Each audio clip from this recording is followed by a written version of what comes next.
हजरत अली ने तहज्जुद में एक ऐसा बेटा मांगा था जो करबला में इमाम हुसैन का साथ दे। अल्लाह ने हजरत अब्बास को अता फरमाया। जब वह 12 बरस के हुए तो पहली जंग में शरीक हुए। उधर 80,000 का लश्कर था। मौला अली मुस्कुराए और फरमाया, मेरा कौन सा बेटा तन्हा उनके मुकाबले में जाएगा। हजरत अब्बास आगे बढ़े और अर्ज की, अब्बा जान, मैं आपका बेटा हूँ। अगर खैबर की याद न दिला दी तो मैं अली का बेटा नहीं। हजरत अब्बास का घोड़ा नवाबों की शान के साथ आगे बढ़ा। सामने 80,000 का लश्कर था।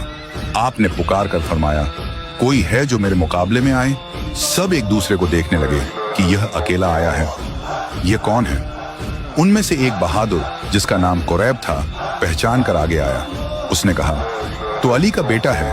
हजरत अब्बास ने फरमाया, हाँ। उसने कहा, मैंने कभी देखा नहीं। हजरत अब्बास ने जवाब दिया, मुझे कभी भेजा ही नहीं गया। कुरैब ने सोचा, बेटा अली का है तो लड़ाई भी अली की तरह करेगा। लड़ाई शुरू हुई।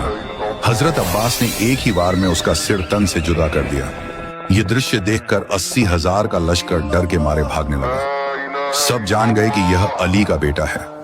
यजीदियों ने करबला में हजरत अब्बास को शहीद कैसे कर लिया, जबकि वो इतने बड़े बहादुर थे। दोस्तों, कुत्ता कितना भी ताकतवर हो लेकिन शेर पर कभी सामने से हमला नहीं करता, क्योंकि कुत्ते को भी पता है कि सामने से हमला करने की तो दूर की बात हम शेर के सामने खड़े भी नहीं हो सकते। और यही काम किया यजीदियों ने। 22,000 का लश्कर था, लेकिन किसी में भी वह ताकत न थी कि सामने से आकर हमला कर दे। जो भी आया वास्ले जहन्नुम हो गया। आखिरकार कुत्ते के तरीके को अपनाते हुए पीछे से हमला किया और दूर दूर से ही तीरों की बारिश करके आपको शहीद कर दिया गया। वरना हजरत अब्बास तो वो शेर थे जिनके सामने दुनिया का शेर अपना घुटना टेके। अगर आप भी हजरत अब्बास को मानते हैं तो कमेंट में या गाजी अब्बास जरूर से लिखें।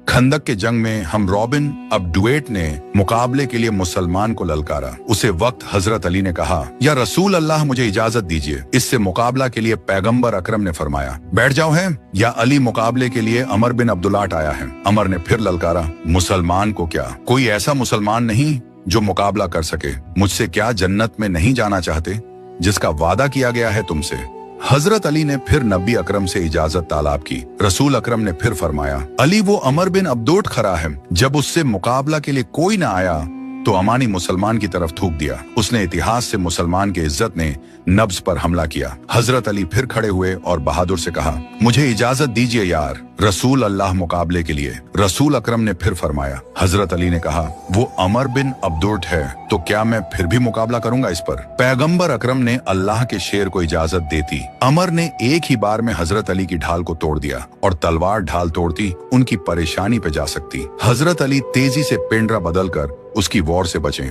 जितनी देर में अमरावती तरफ रुख करता, हजरत अली ने अपनी जुल्फिकार से उसकी गार्डन पत्तियां जिससे वॉर कर दिया और उसका सर जुड़ा हो गया। कमेंट में अल्लाहू अकबर जरूर। अब्बास वो वाहिद शख्स है कि जो पानी तक पहुंचा करबला में, पानी को हाथों में उठाया। फारसी का शेर है, उसका मफहूम यह है कि अपने कफ में जब पानी को अपने करीब किया तो अक्स में 6 माह का बच्चा नजर आया। अब्बास ने पानी को पानी पे मार दिया। क्यों? क्योंकि जब मेरा मौला प्यासा है मैं पानी नहीं पी सकता। ये वफा ज़मी हमारे लिए मजलिस में जुमला सुन के चले जाते हैं। हमें जिंदगी में कभी वफा कर कर देखे। वफा करे इंसान, कभी किसी के साथ वफा करे। वो किसी और के साथ नहीं तो कम से कम अपने साथ तो वफा करे इंसान। अपनी तरफ देखे, अपनी निगाहों की तरफ देखे। एक बार की बात है, एक बादशाह अपने महल की छत पर शाम को बैठा था। उसे बकरियों की मैं की आवाजें सुनाई दी। बादशाह ने सिर खुजाया और सोचा, ये बकरियां इतना क्यों रो रही हैं? उसने फौरन अपने चालाक वजीर को बुलाया और पूछा, ए वजीर, ये बकरियां शोर क्यों मचा रही हैं? वजीर ने झुककर अर्ज किया, बादशाह सलामत, लगता है ये दूध की कमी से परेशान हैं। इन्हें दूध पिलाया जाए तो शांत हो जाएंगी। बादशाह ने हुक्म दिया, ठीक है, फौरन दूध का इंतजाम करो। महल की सबसे बेहतरीन दूध वाली बकरियां लाओ और इन्हें खूब दूध पिलाओ। वजीर ने सिर हाँ में हिलाया। उसने बहुत सा ताजा दूध मंगवाया। घी वाला, मलाई वाला, पूरा शहर का दूध इकट्ठा किया। फिर आधा दूध अपने घर भेज दिया और बाकी अपने दोस्तों में बांट दिया। बकरियों को सिर्फ पानी पिला दिया। अगली शाम बादशाह फिर छत पर था। बकरियां फिर मैं कर रही थीं। बादशाह गुस्से में वजीर को बुलाया। मैंने हुक्म दिया था दूध पिलाओ, फिर ये शोर क्यों? वजीर ने मुस्कुराते हुए कहा, बादशाह सलामत, दूध तो पिला दिया था, अब ये ठंड की वजह से रो रही हैं। इन्हें गर्म कपड़े और कंबल चाहिए। बादशाह ने कहा, जल्दी से कंबल और गर्म कपड़े लाओ। वजीर ने बहुत से ऊन के कंबल मंगवाए, कुछ अपने घर भेज दिए, कुछ दोस्तों को दे दिए। बकरियों को सिर्फ पुराने चिथड़े डाल दिए। तीसरी शाम फिर बकरियां रोईं। बादशाह ने सख्त लहजे में पूछा, क्या कंबल नहीं दिए? वजीर ने अदब से कहा, सब कुछ कर दिया है, बादशाह सलामत। बादशाह हैरान, फिर ये शोर क्यों? वजीर बोला, मैं अभी जाकर पता करता हूं। कुछ देर बाद वजीर मुस्कुराता हुआ वापस आया और बोला, बादशाह सलामत, ये बकरियां शोर नहीं मचा रही, बल्कि आपका शुक्रिया अदा कर रही हैं। कहती हैं, बादशाह ने दूध दिया, कंबल दिया, अब हम रोज शुक्रिया कहेंगी। बादशाह बहुत खुश हुआ। उसने वजीर को सोना, जमीन और इनाम से नवाजा। बादशाह खुश, वजीर खुश। लेकिन बकरियां बेचारी सिर्फ मैं ही करती रही। मोरल सबक, चालाकी से हर बात को अपने फायदे का बना लो, लेकिन सच कभी छुप नहीं सकता। लोग कहते हैं कि करबला में हजरत इमाम हुसैन की मदद के लिए कोई आया नहीं दोस्तों। एक जिन था जिसका नाम जाफर जिन था। आशूरा के दिन वह कोई जश्न कर रहा था।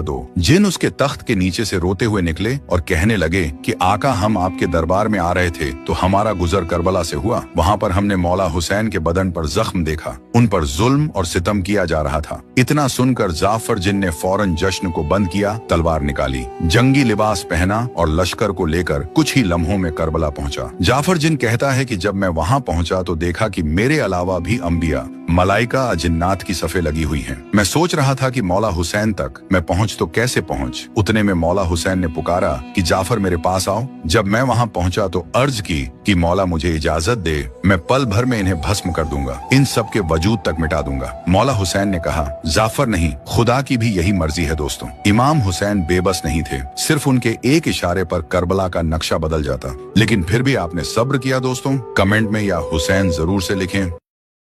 एक मर्तबा हजरत सुलेमान अलैहिस्सलाम अपने लश्कर के साथ एक सुनसान रास्ते से गुजर रहे थे। ऊंट, घोड़े, पैदल चलने वाले सब खामोशी से उनके पीछे थे। सामने रेगिस्तान की रेत पर एक छोटा सा टीला था। उसी वक्त एक छोटी सी चींटी उस टीले से बाहर निकली, अपनी छोटी सी दुनिया से, और आसमान की तरफ देखकर सच्चे दिल से दुआ करने लगी, ऐ सुलेमान के रब, आज तेरा नबी हमारे रास्ते से गुजर रहा है। हम तुझसे फरियाद करते हैं कि उनके कदम हमारी बस्ती को कुचल न दें। तू हमें सलामती अता कर, ऐ रहम वाले रब। हजरत सुलेमान अलैहिस्सलाम ने अल्लाह के हुक्म से उस चींटी की बात सुनी और उसी पल मुस्कुरा उठे। उन्होंने काफिले को रोका, अपने घोड़े से नीचे उतरे और लोगों से कहा, रास्ता बदल लो, यहाँ अल्लाह की सबसे छोटी मखलूक भी हमें याद करती है और सलाम भेज रही है। सभी ने देखा, रेत पर वो चींटी फिर से सजदे में झुकी हुई थी। कुछ दिन बाद एक थका हारा किसान हजरत सुलेमान के दरबार में आया। चेहरे पर धूल थी, आंखों में दुख और होठों पर एक अधूरी दुआ।